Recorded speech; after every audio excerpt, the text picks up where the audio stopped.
Pada perkuliahan Ekonomi Moneter 2 kali ini kita akan mempelajari mengenai kebijaksanaan moneter ya. Jadi kebijaksanaan moneter ini merupakan salah satu faktor yang dapat mempengaruhi dari kegiatan perekonomian. Namun banyak faktor lain yang juga dapat ya mempengaruhi kegiatan ekonomi. Namun faktor-faktor ini di luar kontrol pemerintah. Artinya kalau kebijaksanaan moneter ini bisa dikontrol oleh pemerintah. Tetapi kebijaksanaan moneter merupakan faktor yang dapat dikontrol oleh pemerintah sehingga dengan demikian dapat dipakai untuk mencapai sasaran pembangunan ekonomi. Maksudnya di sini pemerintah membuat perencanaan program-program untuk capaian-capaian daripada kegiatan ekonomi. Nah, kemudian cara kontrolnya itu dengan memperhatikan aspek-aspek kebijaksanaan moneter yang dilaksanakan ya. Nah, mengenai peranan kebijaksanaan moneter ini, kegiatan ekonomi ini tercermin pada GNP ya kan, Gross National Product, tingkat pengangguran, inflasi dan neraca pembayaran. Nah, dari mana awal mula semuanya itu bisa dilaksanakan, yaitu memperhatikan dulu kebijaksanaan moneter. Nah, dari kebijaksanaan moneter ini lalu sistem moneter yang mula pertama dipengaruhi yaitu kebijaksanaan moneternya. Nah, indikatornya ini dimonitor dan dibandingkan dengan yang diinginkan oleh bank sentral, dalam hal ini di negara itu Bank Indonesia, yang mana menggunakan instrumen kebijakan moneter untuk mempengaruhi tingkat bunga kredit dan jumlah uang yang beredar. Nah, terakhir, itulah lalu kegiatan tercermin pada GNP, tingkat pengangguran kita kayak apa, apakah menurun, inflasi kan besar atau kecil, ya kan, kemudian bagaimana dengan neraca pembayaran negara kita. Nah, apabila pemerintah memandang bahwa tujuan pembangunan ekonomi ya tidak seperti yang diharapkan, misalnya adanya pengangguran, tingkat pengangguran yang tinggi, inflasi atau defisit dalam neraca pembayaran, maka di sini perlu adanya tindakan stabilisasi untuk menghilangkan atau mengurangi pengangguran. Nah, cari langkah-langkahnya penciptaan atau pemerataan lapangan kerja. Di pemerintah membuat regulasi pembangunan perusahaan, pabrik-pabrik, baik pemerintah, perusahaan swasta merata. Nah, itu misalnya lalu terseraplah tenaga kerja misalnya, nah kayak itu telah, atau kebijakan menekan inflasi, defisit, mau turun tangan pemerintah tuh lah. Jadi yang namanya bank sentral ini ada lembaga yang berwenang mengambil langkah kebijaksanaan moneter, misalnya melalui politik diskonto, cadangan minimum, pasar terbuka ataupun perkreditan yang dapat dipakai untuk mempengaruhi jumlah uang beredar ataupun kredit perbankan. Jangan sampai uang beredar kebanyakan ke barangnya sedikit. Yalah.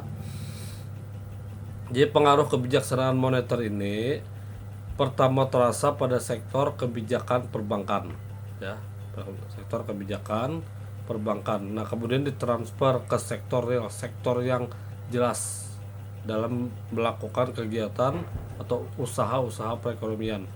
Nah, telah banyak bukti bahwa perubahan dalam indikator moneter, yaitu tingkat bunga, inflasi, kredit dan sebagainya, ini sangat mempengaruhi sektor-sektor real, misalnya konsumsi, investasi ya, itu sektor-sektor real. Dengan demikian kegiatan ekonomi akan terpengaruh. Jadi bagaimana ekonomi secara terperinci akan kita lanjutkan. Jadi antara pemikir ekonomi terdapat beberapa perbedaan ya berkenaan dengan besarnya pengaruh uang terhadap perekonomian, yaitu besarnya angka dalam hal uang ini. Jadi bagaimana jalur pengaruh mekanisme transisinya, yaitu perubahan jumlah uang terhadap perekonomian. Ya, ada beberapa jalurnya yang mana bisa membuat perubahan jumlah uang dalam kegiatan ekonomi. Nah, biasanya kegiatan ekonomi ini diukur dengan pengeluaran total masyarakat. Ada yang namanya the cost of capital channel atau jalur biaya modal. Dalam ekonomi Keynes, tingkat bunga merupakan penghubung antara sektor moneter dengan sektor real. Jadi perubahan jumlah uang misalnya akan mempengaruhi tingkat bunga. Jadi perubahan tingkat bunga akan mempengaruhi investasi atau bahkan mungkin juga konsumsi. Tingkat bunga tinggi lalu orang kalian berhutang karena bayarin kali. Jadi lalu anak usaha modal kada lebih baik ditunda kan berusaha dulu. Nah kayak itu tuh. Konsumsi anak baru tukar cari berhutang cari apa bunganya tinggi kada ada lah konsumsi juga rendah. Investasi ini merupakan bagian dari pengeluaran total atau aggregate expenditure.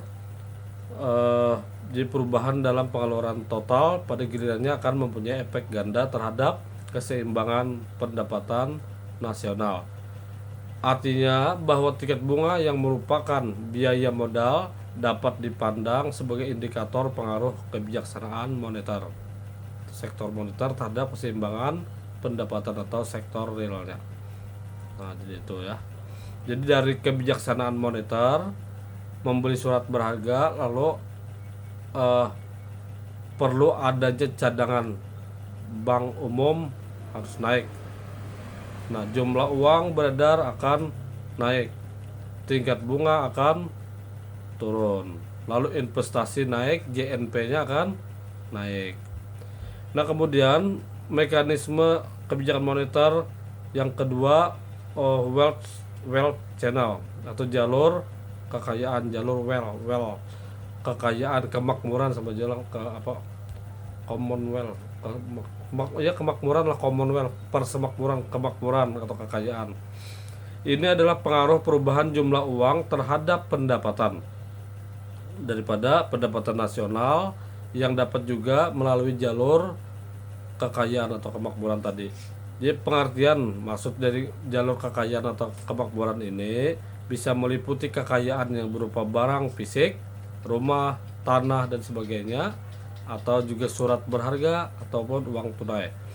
Jadi hubungan antara kekayaan dengan pengeluaran total dalam hal ini konsumsi telah dijelaskan oleh Vigao. Nah, ini seorang ahli ekonomi moneter yang disebut juga dengan Vigao effect atau real balance effect.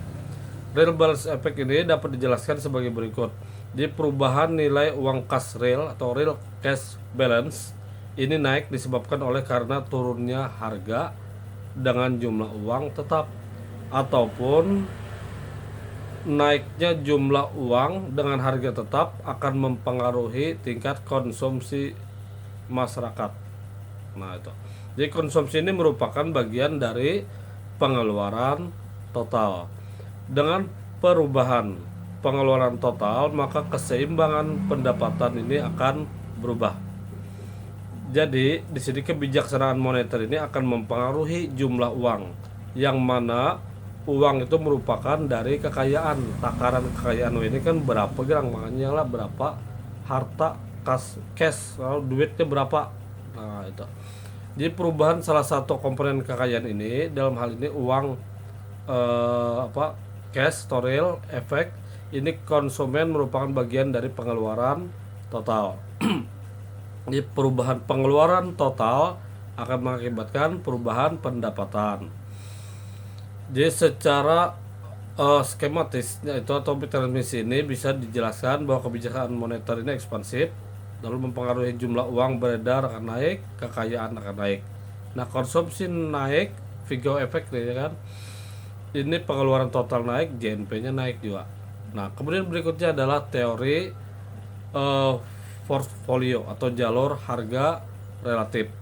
Di sini teori portofolio ini merupakan dasar yang rasional mengapa seseorang ini memegang sesuatu beberapa kekayaan tertentu dalam bentuk uang. Jadi beberapa anggapan teori ini antara lain setiap orang ini selalu berusaha menyamakan pendapat marginal return-nya itu dari masing-masing bentuk kekayaan dalam portofolio. Kemudian bertambahnya salah satu bentuk kekayaan akan menurunkan harga bentuk kekayaan tersebut. Kemudian individu akan menukarkan beberapa bentuk kekayaan yang harganya turun tersebut dan bentuk kekayaan lain yang harganya lebih tinggi. Di proses pertukaran tersebut, nah inilah juga berarti proses perubahan susunan bentuk kekayaan yang terus berjalan dilakukannya sampai pendapatan marginal dari masing-masing bentuk kekayaan itu sama misalnya. Nah, itu.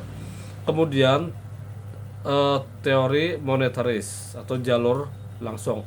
Menurut teori ini, pengaruh kebijaksanaan moneter terhadap GNP tadi, Gross National Product, secara langsung, jalur mekanisme langsung ini sifatnya lebih sederhana. Yang menurut pendapatnya karena sebenarnya mekanisme transmisi itu begitu kompleks sehingga sukar untuk digambarkan. Maka tidak bisa dinyatakan secara spesifik di sini karena itu tidak bisa dijelaskan secara terperinci.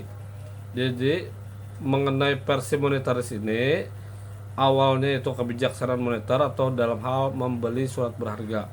Nah, akan mempengaruhi jumlah uang akan naik, kemudian pengeluaran total naik, lalu GNP akan naik juga. Nah, itulah pengaruh jumlah uang terhadap pengeluaran total melalui perubahan harga. Itu saja dulu perkuliahan kita kali ini. Atas perhatiannya saya ucapkan terima kasih.